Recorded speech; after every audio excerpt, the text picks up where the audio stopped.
سونے کے حروف سے شر لکھے ہوئے ہیں، وہ احادیث، وہ آیات جن میں حضور نے خبر دی ہے کہ پوری دنیا پر اللہ کا دین غالب ہوگا۔ ہو نہیں سکتا کہ دنیا ختم ہو جائے اور محمد کا مقصد بعثت ابھی مکمل نہ ہو، ناممکن۔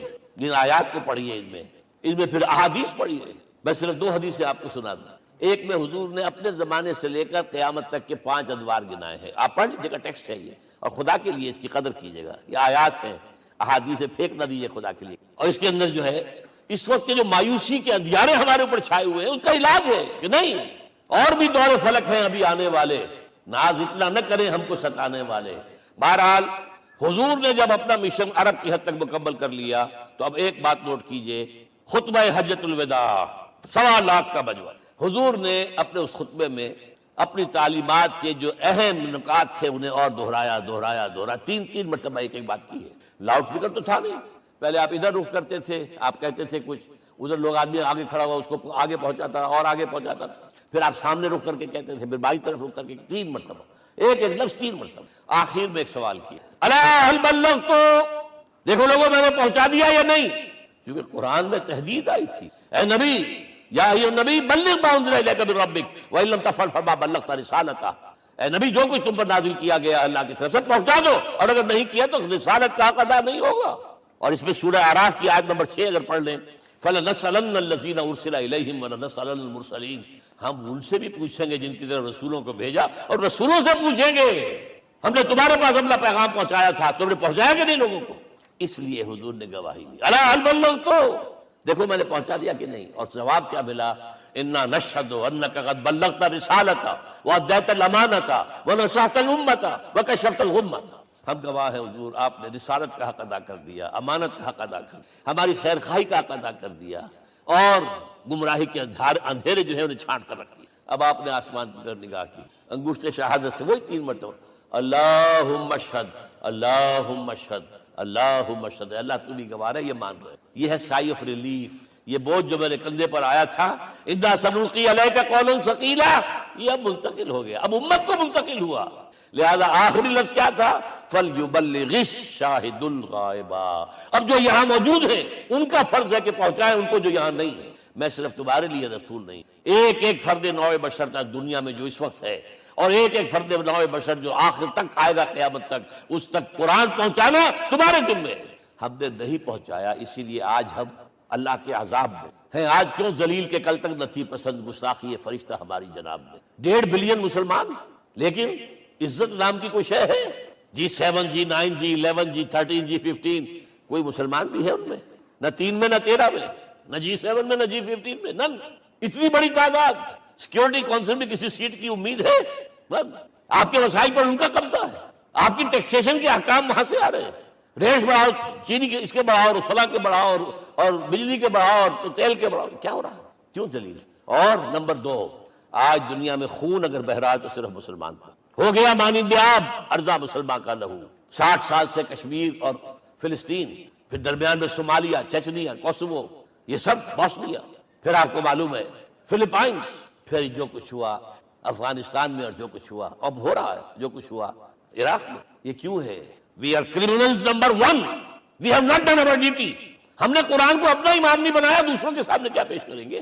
ہمارا اپنا سارا نظام سود کے اوپر مبنی ہے۔ بہرحال پہلا فرض یہ ہے، اب اس کو پہنچاؤ، اور یہاں تک فرمایا بلغوا عنی ولو آیۃ، پہنچاؤ میری جانب سے چاہے ایک ہی آیت، پریچ آن مائی بہاف۔ یہ کام جو ہے جو کہا گیا تھا، واقعہ یہ کہ میں 50 برس سے کر رہا ہوں، یہ آج کی بات نہیں ہے۔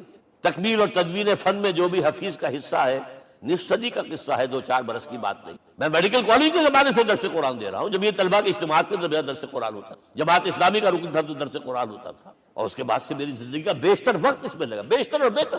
یہ حضور کا حکم ہے، پہنچاؤ میری جانب سے چاہے ایک ہی آیت۔ اچھا نمبر 2، اب حکم دیا گیا، اس کی مثال میں دے رہا ہوں آپ کو۔ جب ایران کے ساتھ جنگ شروع ہوئی ہے تو سپہ سالار افواج ایران رستم نے وفد بلایا ہے، اے عربو، تم پہلے بھی ہم پر حملے کیا کرتے تھے، لیکن پہلے لوٹ مار کر کے واپس چلے جاتے تھے۔ یہ جان لیجئے یہ ہسٹری کا ایک موقع ہے خاص کا، ایک سیٹلڈ سویلائزیشنز ہوتی ہیں، اور ایک وہ جو رہتے ہیں سطح مرتفع پر، وہاں پانی نہیں ہوتا، وہ فصل کہاں سے آ جائے گی؟ یا ریگستان میں جو وہاں بستے ہیں وہ کیا کرتے ہیں؟ وہ وقتاً فوقتاً جاتے ہیں، جپٹا مارتے ہیں، لوٹ مار کرتے ہیں، لے کر وہاں سے دولت آتے ہیں، اسی پر ان کی گزارا تھا۔ تو پہلے بھی آیا کرتے تھے، لوٹ مار کر کے چلے جاتے، اس دفعہ پیچھا بھی چھوڑ رہے، وجہ کیا؟ ایسی پیاری، یہ کئی روایتوں میں آیا ہے، الفاظ مختلف ہو سکتے ہیں۔ جو مسلمان وفد کا سربراہ تھا اس کا جواب سنیے، انا قد ارسلنا، دیکھو رستم پہلے ہم خود آتے تھے، اب ہمیں بھیجا گیا، اللہ نے بھیجا محمد کو، محمد نے بھیجا ہمیں صلی اللہ علیہ وسلم، کس لیے؟ لنخرج الناس من ظلمات الجہالۃ الی نور الایمان ومن جور الملوک الی عدل الاسلام، اس لیے بھیجا گیا ہمیں کہ نوع انسانی کو شرک اور کفر کی جہالتوں سے نکال کر ایمان کی روشنی میں لائیں، اور بادشاہوں کے ظلم و ستم کے پنجے سے نجات دلا کر عدل اسلام۔ دیکھو ہمارا خلیفہ چٹائی پر بیٹھتا ہے عمر رضی اللہ تعالیٰ عنہ، اس کے تو کوئی خدم و حشم نہیں ہے، کوئی باڈی گارڈ نہیں ہے۔ ایک آیا تھا سفیر ایران کا، مدینے میں آ کر گھوما پھرا، کوئی محل نظر نہیں آیا اسے، پوچھتا ہے مسلمانوں سے، اینا ملککم، بھائی تمہارا بادشاہ کہاں ہوتا ہے؟ جواب ملا، لیس لنا ملکن بل لنا امیر، ہمارا کوئی بادشاہ نہیں، ہمارا امیر ہے۔ کہاں ہے بھائی؟ ہمارے بیت المال کے کچھ اونٹ گم ہو گئے تھے کہ بھائی ملے نہیں، ہمارا خلیفہ تلاش کرنے گیا۔ اب اس نے کسی کو لیا ہوگا، آئیڈینٹیفائی کر سکے، ڈھونڈ کر جا کر ایک جگہ دیکھا، دھوپ تیز ہو گئی تھی، حضرت عمر تھک گئے تھے، لہذا ایک درخت کے سائے میں اپنے کوڑے کا تکیہ بنا کر لیٹے ہوئے استراحت فرما رہے ہیں، کوئی خادم نہیں، کوئی خدم و حشم نہیں، کوئی باڈی گارڈ نہیں۔ اس وقت وہ کھڑے ہو کر کہتا ہے، عمر تم عدل کرتے ہو، تمہیں کوئی خوف نہیں ہے، ہمارے بادشاہ ظلم کرتے ہیں، لوگوں کا خون پیتے ہیں، انہیں ہر وقت ڈر رہتا ہے، انہیں اونچی اونچی فصیلیں چاہیے، انہیں باڈی گارڈ چاہیے، انہیں حفاظتی دستے۔ یہ مثال پیش کی ہے نا، یہ کوئی فیری ٹیلز تو نہیں ہے، یہ تو آج کی تاریخ ہے، 1400 برس پرانی تاریخ ہے بھائی، کوئی پرانی نہیں ہے، کوئی 10,000 سال پرانی بات نہیں۔ اور وہی عمر ہے، انہیں بلایا گیا ہے بیت المقدس، وہاں جو مسلمانوں کا محاصرہ تھا وہ طول کھینچ گیا، فصیل بہت اونچی مضبوط، اور اندر ہر طرح کا رسد بھی موجود ہے، راشن بھی ہے، پانی بھی ہے، عیسائیوں کا قبضہ تھا۔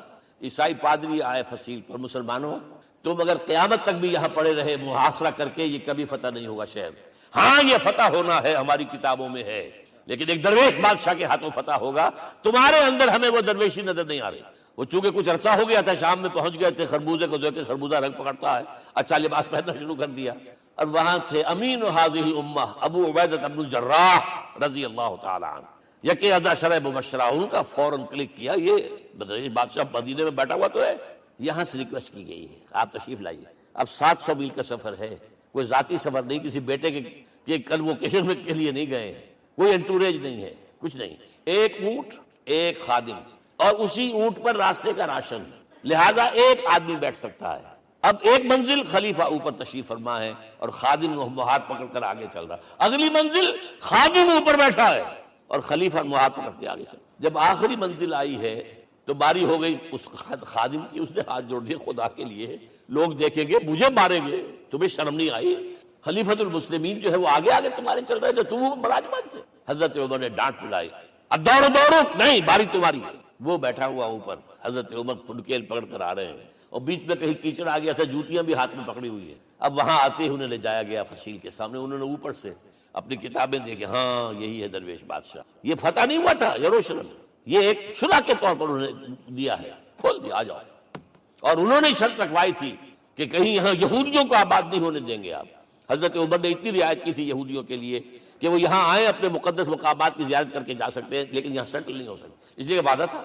یہ وعدہ جو ہے سلطان عبدالحمید خان تک چلا ہے، بڑی سے بڑی رشوت پیش کی تھی زائنسٹ نے، تمہارے سارے قرضے ہم ختم کر دیں گے، تم جو ہے ہمیں فلسطین میں آباد ہونے کا حق دے دو۔ نہیں، جو معاہدہ عمر کا تھا اس میں میں کوئی ترمیم نہیں۔ تو یہ مثالیں ہیں جو پی گئی ہیں۔ میں تو کہا کرتا ہوں، جب میں نے پڑھا تھا کہ کرنل جمال عبد الناصر کی بیٹی سائیکل پر جاتی ہے کالج، کیو این لائی کی بیٹی بھی سائیکل پر کالج جاتی ہے، احساس ہوا تھا عظمت ہے نا، چاہے وہ کسی غیر میں ہو۔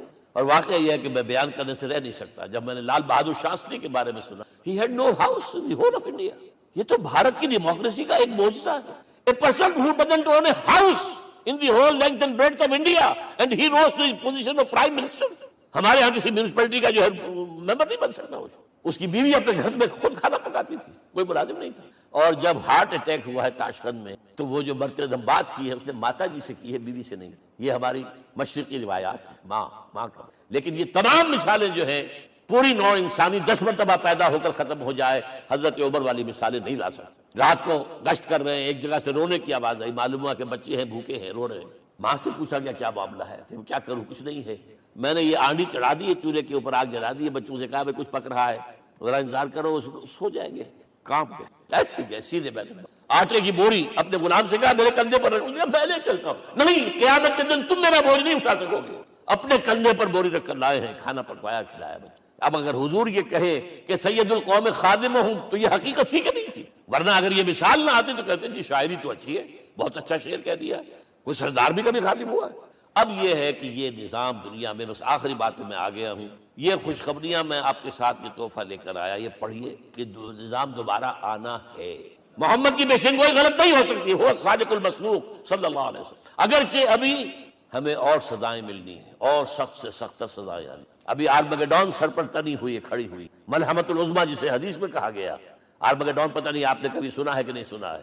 یہ بائبل کی آخری کتاب جو ریولیشن جان ہے اس میں ہے کہ ایک بہت بڑی جنگ ہوگی، گریٹر اسرائیل بنانے کے لیے بہت بڑی جنگ ہوگی، and you set the stage has been set for that۔ NATO تیار اسی کے لیے ہو رہا ہے دوبارہ۔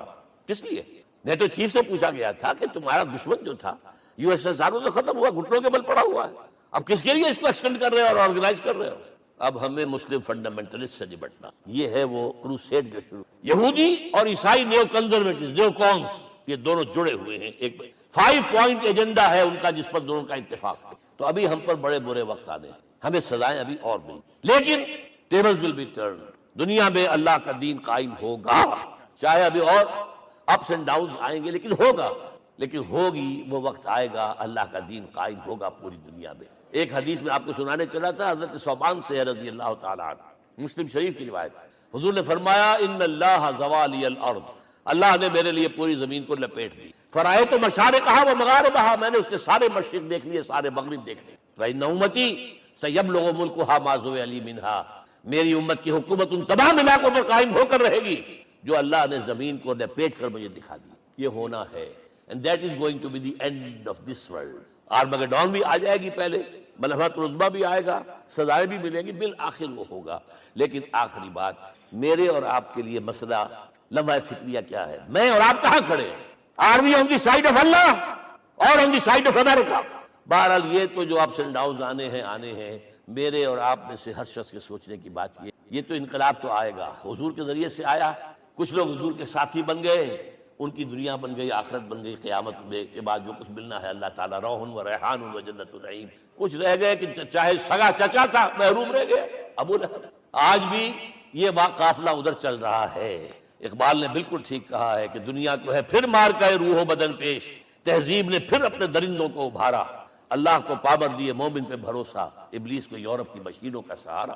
اور صحیح کہا ہے، آخری بات جو کہہ رہا ہوں، ایک نکتہ میرا رہ گیا ہے، وَاتَّبَعُوا النُّورَ الَّذِي أُنزِلَ مَعَهُ، چوتھی بات، اور یہ کہ وہ لوگ جو اس نور کا اتباع کریں گے کہ جو ان کے ساتھ نازل کیا قرآن، اس لیے کہ قرآن ہی ذریعہ ہے، آلہ انقلاب ہے، قرآن انسانوں کو بدلتا ہے، افراد کو، افراد مل کر جماعت بن کر وہ جو انقلاب برپا کرتے ہیں، بٹ انڈیویجول چینج، اقبال کے الفاظ میں چوں بجا در رفت جہاں دیگر شود، یہ قرآن اگر کسی کے باطن میں اتر جاتا ہے تو اس کے اندر انقلاب آ جاتا ہے، he is a change person from within, وَاتَّبَعُوا النُّورَ الَّذِي أُنزِلَ مَعَهُ۔ لیکن آخری دور کے بارے میں یہ چند اشعار سنا رہا